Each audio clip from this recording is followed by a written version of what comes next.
Hey guys, I want to welcome you back to the Sensu Pop channel. Today we will be doing another mechanic explain and breakdown video, and finally we got to green. Green is one of my favorite colors in the game. I don't know why, I just kind of like the mechanics that always comes in green. And this time in Series 12, Bandai, the card designers at Bandai did not disappoint.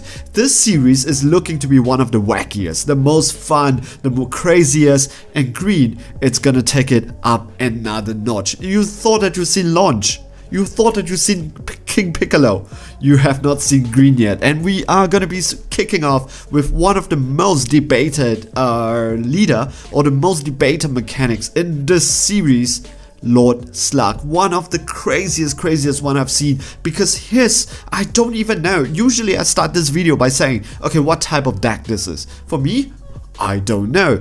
Most probably, this is going to be a battle card deck. You know, one of my favorite types. That's why I kind of like green, because you play a lot with, it's like a swarmy deck where you play a lot of battle cards. That's how I like to play my card game. Less extra card, more and more battle cards. However, the craziest part about this deck is that instead of, you know, what's one thing that you want to do in this card game? Reduce the opponent's hand size, increasing your hand size, making sure that you have more hand size than your opponent, because that will comfortably translate to you most probably taking the game. However, this deck, this Lord Slug mechanics makes you draw cards, but at the same time it makes your opponent draw cards. That's crazy. It is that crazy. However, there are some like what you call it, limiters that they put into this deck. For example, for some effect, your opponent needs to put some cards back into their deck. However, the problem is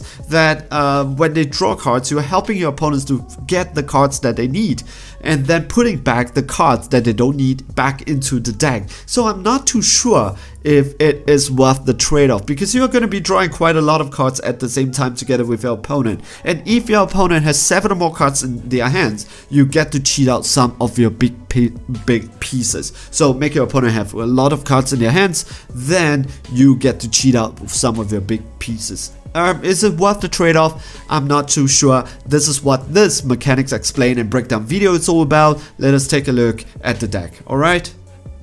So let's take a look at the leader. The leader, it's a very strange one. Again, you will hear me say crazy, you will hear me say wacky, you will hear me say bongers, badongers, I don't know. You're gonna hear me say a lot of these words during this video, because this is what the deck is. Also, when this card attacks you and your opponent, gets to draw a card. So both of you gets to draw a card. Your opponent will be very happy. And if you have 3 or more green energy, when you there's 2 ways for you to kind of awaken. The first one is rejuvenate. When you activate rejuvenates, you get to draw 2 cards. You gain an extra life, you draw 2 cards, and you flip this card over. And awaken, if your life is 4 or less, you and your opponents draw a card, then you switch 2 of your energy. So every time you draw a card, your opponent draws the card with you. But when he flips over, this is where things get even crazier, because this is gonna be the first time that we will be having a 20k leader. Take a look. This is not 10k, this is not 5k, this is not 15k, this is 20k permanent. If your opponent has 7 or more fewer cards, so 7 and 10, it's always the number. So 7 or fewer cards in their hands, your leader gets a -5 during battle on your opponent's turn. And when this card attacks, you and your opponent gets to draw a card and activate main once per turn. If your opponent has 10 or more cards, here is the 10. So 7 or more cards during your opponent's turn, this becomes a 15. Or 7 and less cards during your opponent's turn, this will become a 15. And if your opponent has 10 or more cards, you play up to, activate main, you play up to 1 Slug Army cards with energy cost 2 or less from your drop area. Just like that. If your opponent has 10 or more, you get to cheat out a card. So you see this cheating mechanics. If your opponent has a lot of cards in your hands, you get to cheat out some Slug Army for free. If your opponent has 7 more cards, you become a 20k leader.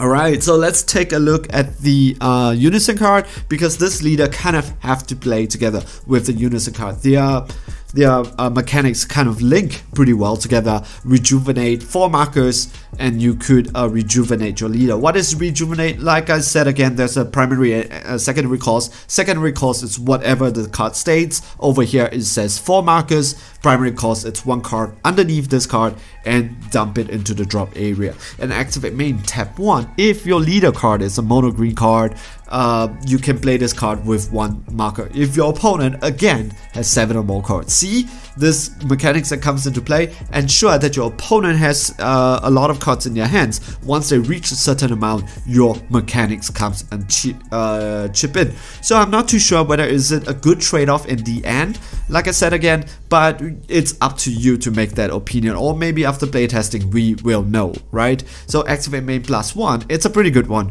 because you choose 1 card and place it under this card. This is how one of the ways that you can get rejuvenate, and you and your opponent draws a card. So whenever you draw a card, your opponent gets to draw 1. But however, you do have extra ability, which is you choose up to 1 green battle cards from your hands with an energy cost of 1, and then you play it. However, your opponent has to take a card from your hands at the end of the turn and put it underneath their decks. But you know, they don't need to take the card that they draw. They can pick any useless cards that they have in their hands. So you're helping them to make sure to fix their hands. So that might be a very devastating things to do, because if this mechanics falls into a hand of an average or a non-newbie player, they would make sure that whatever is in their hands is ready to deal with whatever things that you're gonna throw at them. Yep, so this is the leader together with the mechanics. Summary, 20k leader. During your opponent's turn, if your opponent has 7 or less cards, you get a -5. So their final swing, most probably you are dealing with yourself. 15, it's very bad for you to defend yourself in the end.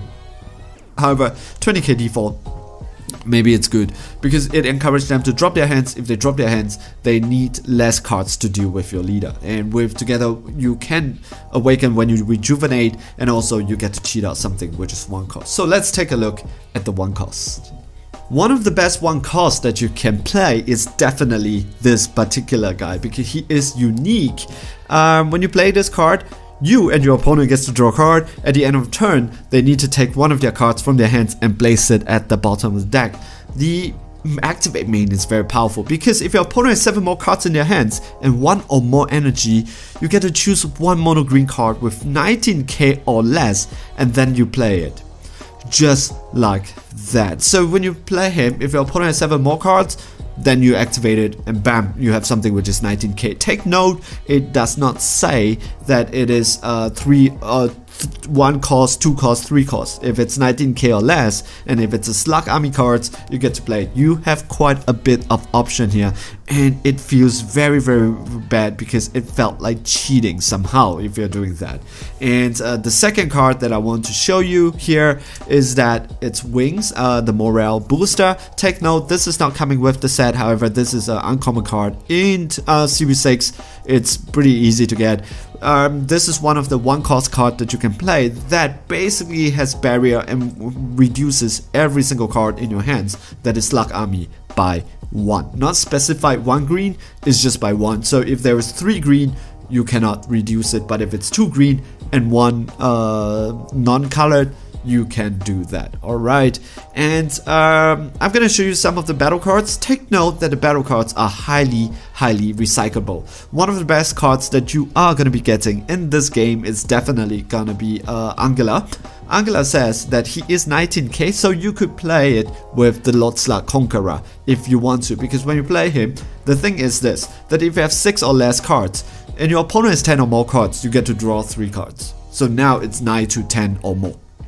Just like that, because you're actually spending more cards playing it than your opponent. So there is that you really kind of need his ability right there, right?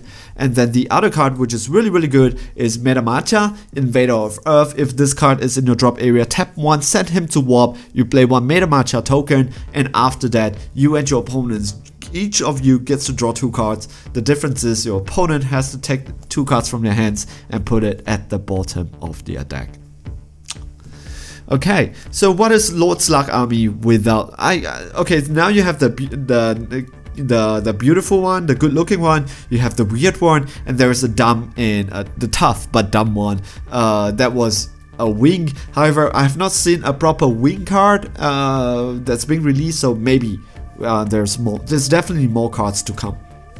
So what is a Lord Slug army without Lord Slug himself? So let's take a look at them. Right off the bat, there's something here that you can see. 3 cost, Lord Slug, Thor or plants. He is a 15k, so you are definitely not going to be paying 3, play the 1 cost and cheat him out just like that. And Born 2, because if you're playing it with that 1 cost, you're definitely going to get 2 cards in your battle area. I don't know if you're going to do that while you don't have it. If that happens, if your opponent uses this card in combo, you can take it and put it into a drop area. This is a once per turn skill, right?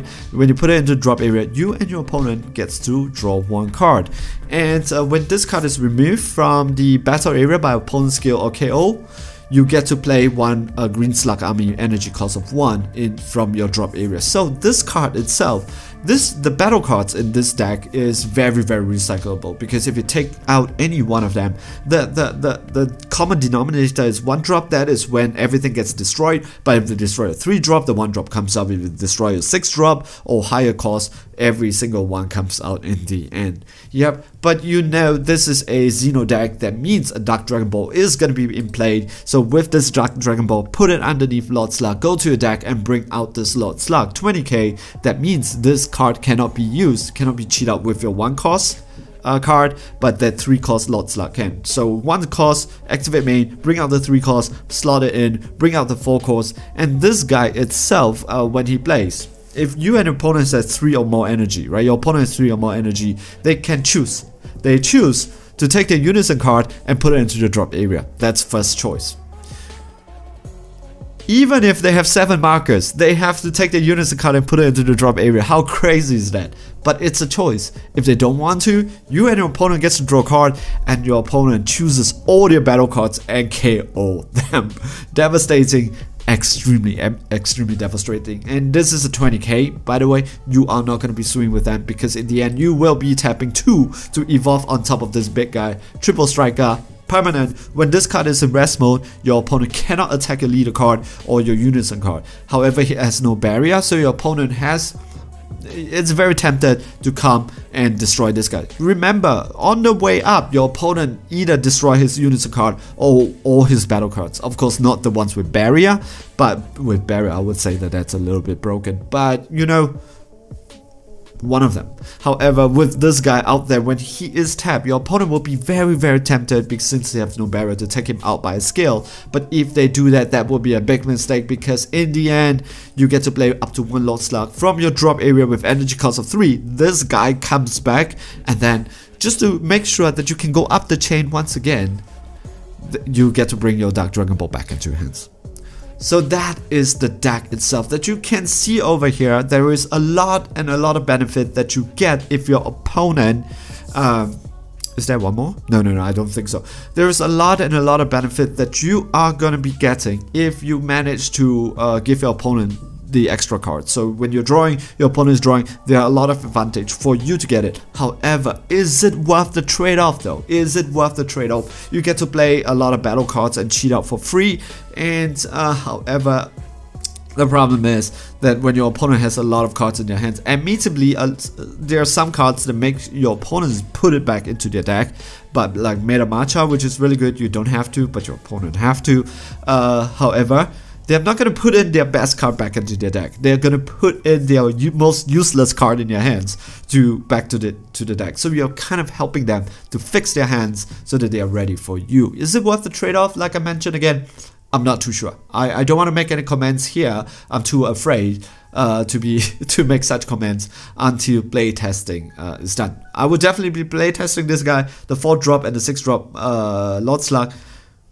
Spoiler, it's actually very good in Toa's deck. So basically that's that, and I hope you like the deck. I hope you like the mechanics explained and breakdown series. See you guys in the next one, upcoming.